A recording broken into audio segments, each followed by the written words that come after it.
Hello everyone, welcome back. In this video, we're going over debits and credits, and I'll be covering accounting from the big picture of our reports down to the mechanics of how they get there through journal entries and debits and credits. So if you've been struggling to know when to debit or credit an account in a journal entry, this video will definitely end that confusion.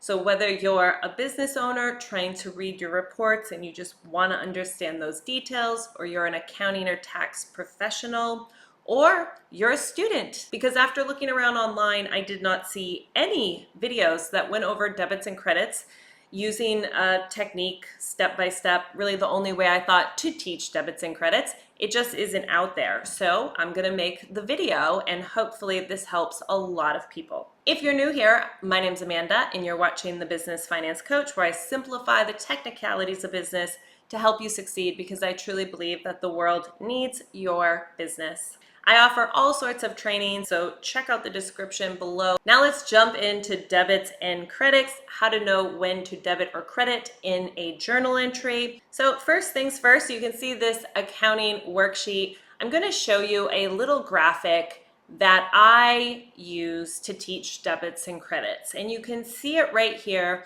I highly recommend, writing this down. If you want this cheat sheet, do let me know in the comments below, or we'll add that link in. I was thinking about giving it away for free if people want it, so do let me know.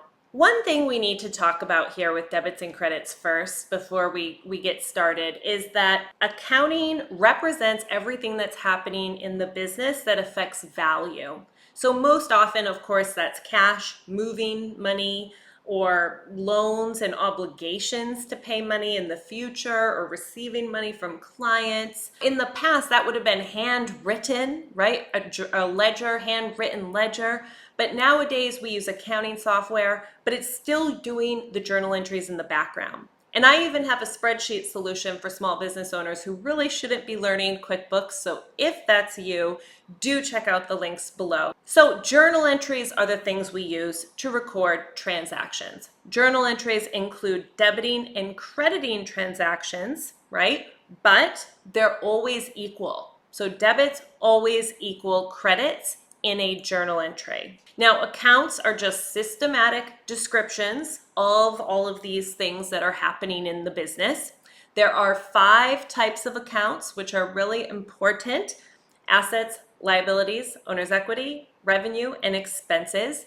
And of course, those 5 account types are on our main 2 reports. The main report is the balance sheet, which represents the value of the business, right? Assets equals liabilities plus owner's equity.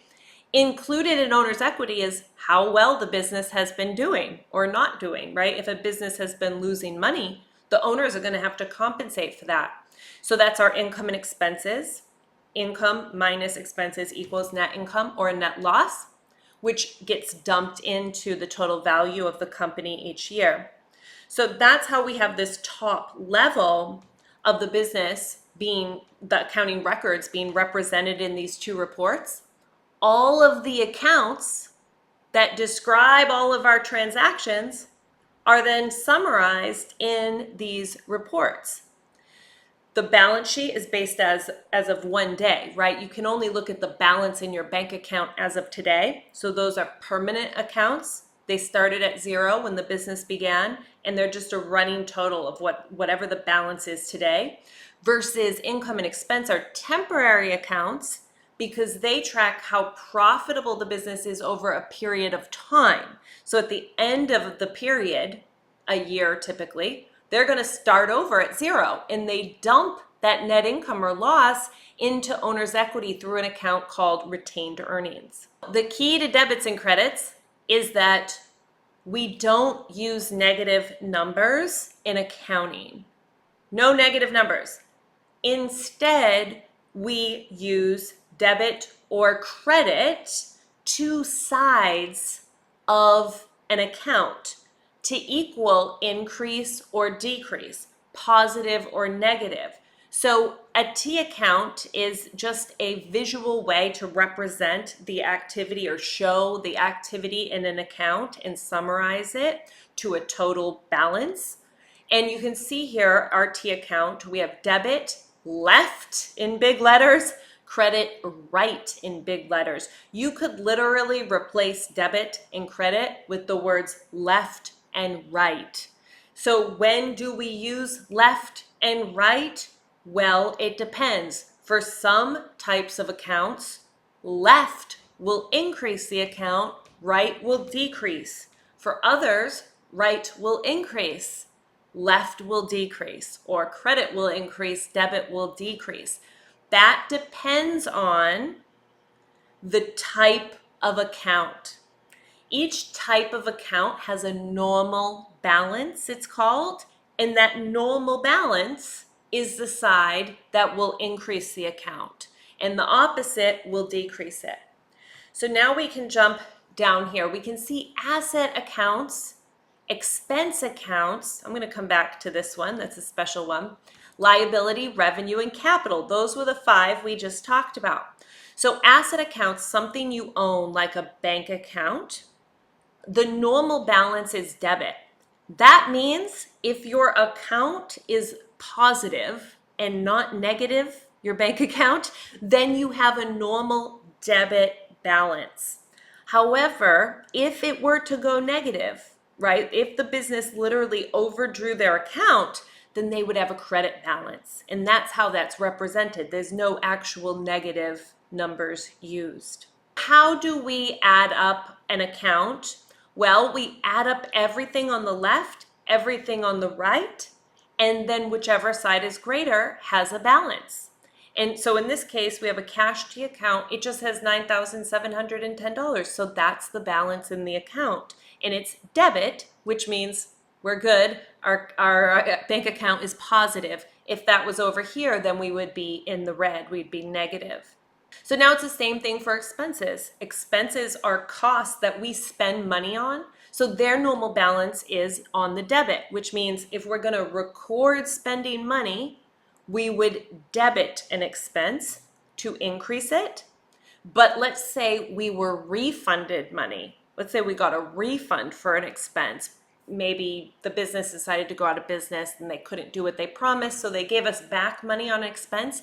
That's the only time we'd credit an expense. So that's going to be far less common. On the opposite side here, we have liabilities, things we owe, like a loan. So if we owe money on the loan, it's going to have a credit balance. When we make payments, the portion that is of principal, actually reducing the loan, that is an interest expense, that's going to debit that loan, and that's how it's going to gradually decrease. Now, our last one, just like every language, we have some exceptions to the rules, and these are called contra accounts.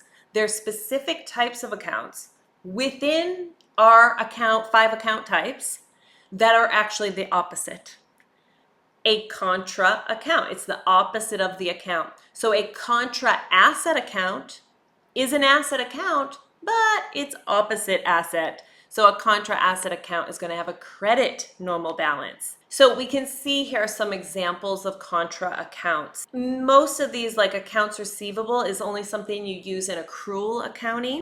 Now, our more common contra accounts are for fixed assets. If you have assets in the business and you take accumulated depreciation, is the total amount that's been depreciated. And what this allows us to do is actually see the value of the real estate and equipment that a company owns.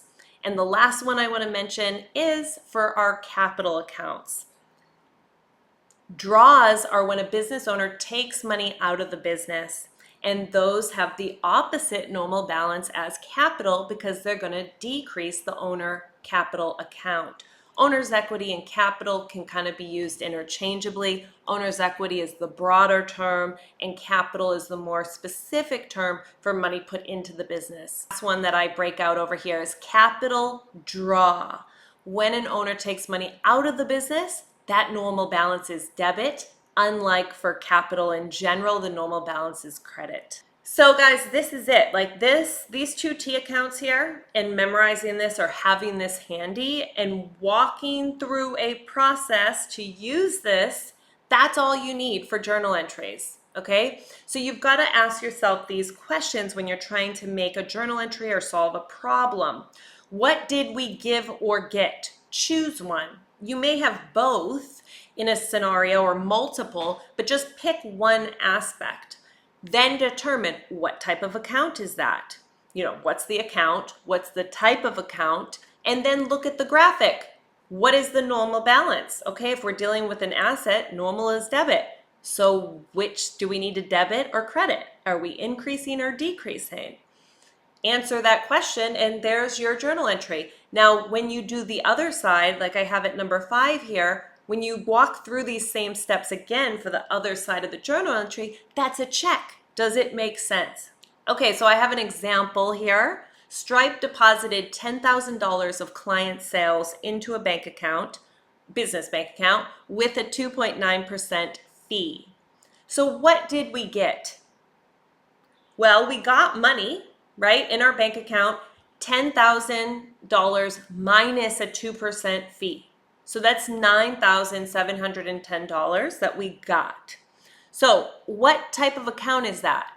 Cash, it's a bank account. Cash, it's an asset. What's the normal balance of asset? Debit. Do we want to increase the bank account or do we want to decrease it to represent what happened in real life? We want to increase it. So we're going to debit the cash or business checking account, whatever account it was for that amount. Next, we have what? We got 10,000 in sales. So we got sales.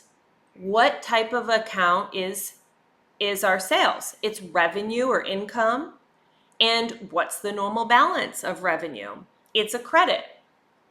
Now, do we want to credit or debit that account? Do we want to increase or decrease that account? We want to increase it because we got 10,000 in sales. So we need to credit 10,000 in sales. So now we can see, if we know every journal entry debits equal credits, we know we need a debit. And we know we have a 2.9% fee, Stripe payment processor fees of $290. But let's just check that expense account anyways. We incurred the expense of 2.9%. It was withheld. We never got the money, but we still had an expense that needs to go on the books. So what type of account is a payment processor expense? It's expense, and the normal balance is debit. And we want to indeed increase our expense account by that amount to record it on the books. So we debit payment processor fees. And then if we were to summarize what happened in T accounts, and this can be helpful when you're looking at your books or in certain problems, you just create a T account for each specific account from the journal entries and then copy. Okay, 9,710 was debited in the journal entry. We put it on the debit side in the T account, and you just copy everything over. Remember, to get to a balance, you add up each side on its own, and then the side that is greater is where the balance goes, and you subtract the smaller side from the greater side. If you're wanting more information about the 5 types of accounts, check out the other video that I'll link that goes over that. Otherwise, to recap, there's no negative numbers in accounting. You need to keep track of which types of accounts have a normal debit balance or credit balance, and then that's the side that increases the account and the opposite side decreases the account. Every time we have a journal entry, that's representing a transaction, and the debits and credits are equal. And that's why our business top level report of the balance sheet, assets equals liabilities plus owner's equity, is always true. Assets always equals liabilities plus owner's equity because of how our journal entry system works to record all of the transactions that happens in a business, and then to communicate how much value is recorded in the business on the balance sheet, including how profitable the business is over certain periods of time on the income statement. I hope you find this video helpful. Check out other videos that you may enjoy as well. In the description below this video, you'll find all sorts of links to other resources and videos. And if you want to get your hands on this cheat sheet, there may be an option there already. Otherwise, be sure to jot this down and keep it handy. And remember, if you're new here, don't forget to subscribe, hit a like, share this video with someone who might need it, or comment in the comments below. I'd love to hear from you. And otherwise, I will see you in the next video. Bye.